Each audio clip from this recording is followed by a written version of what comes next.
అందరికీ నమస్తే. మనము పూజ చేసినప్పుడు పూజ అంతా అయిన తర్వాత నైవేద్యం పెట్టిన తర్వాత కొబ్బరికాయ కొడతాం కదండి.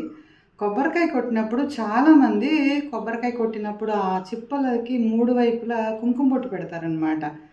కుంకుమ బొట్టు ఎందుకు పెడతామండి? పెట్టాలని ఎక్కడ చెప్పరు కదండి. ఏంటంటే కొబ్బరి చిప్పలు అందం కోసం పెడతామా అనేసి కొంతమంది అట్లా పెడతారేమో అని నేను అనుకుంటానండి. కానీ కొబ్బరి చిప్ప అంటే మనం కొబ్బరికాయ స్వామి నైవేద్యం కోసం పెడతాం కదండి.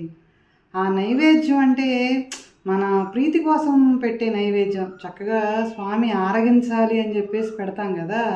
అంతే తప్ప ఏదో అలంకరణ కోసం అని చెప్పేసి ఆ కుంకుమ బొట్లు పెట్టకూడదండి. ఏంటంటే ఆ బొట్టు పెట్టడం వల్ల ఆ కొబ్బరి చిప్ప తడికి అదంతా వాటర్ వల్ల అదంతా వ్యాపించి ఆ చిప్పలన్నీ కూడా ఎర్రగా అయిపోతున్నాయి కదా.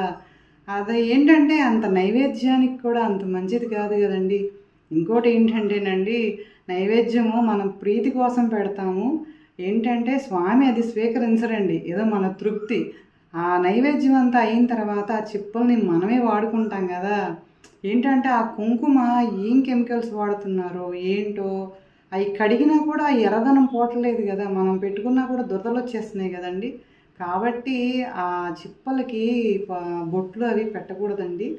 మనం తింటే కూడా అంత ఆరోగ్యానికి మంచిది కాదనమాట. ఆ కుంకుమ బొట్టు ఎప్పుడు పెడతామంటే, మనం ఇంటికి దిష్టి తీసినప్పుడు ఏమైనా దృష్టి దోషాలు పోవాలి అని చెప్పేసి ఆ కొబ్బరి చిప్పలకి 3 వైపులా బొట్టు పెడతాము. అలాగే మనం బండి కానీ కారు కానీ ఏదైనా కొనుక్కున్నాము అంటే మన దిష్టి అంతా పోవాలి అని చెప్పేసి ఆటోమేటిక్గా పంతులు గారు పెట్టించేస్తారనమాట, కొబ్బరి చిప్పల మీద బొట్టు పెట్టండి అని. అంటే ఆ ఎరుపు అనేది దృష్టి దోషాలు అనేసి తొలగిస్తాయి అని చెప్పేసి అలా పెట్టిస్తారనమాట. అంతే తప్పండి, మన ఇంట్లో చేసే దేవుడికి పెట్టే నైవేద్యానికి ఈ బొట్లు పెట్టకూడదండి. పెట్టకండి ఇక నుంచి.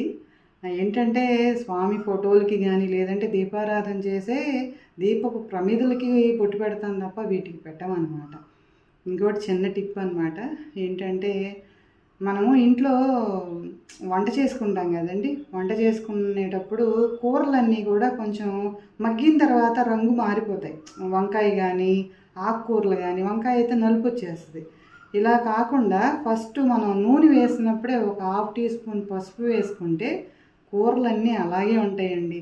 కూర చూడడానికి ఇంపుగా చక్కగా బాగుంటే మనకు కూడా తినాలనిపిస్తుంది కదా.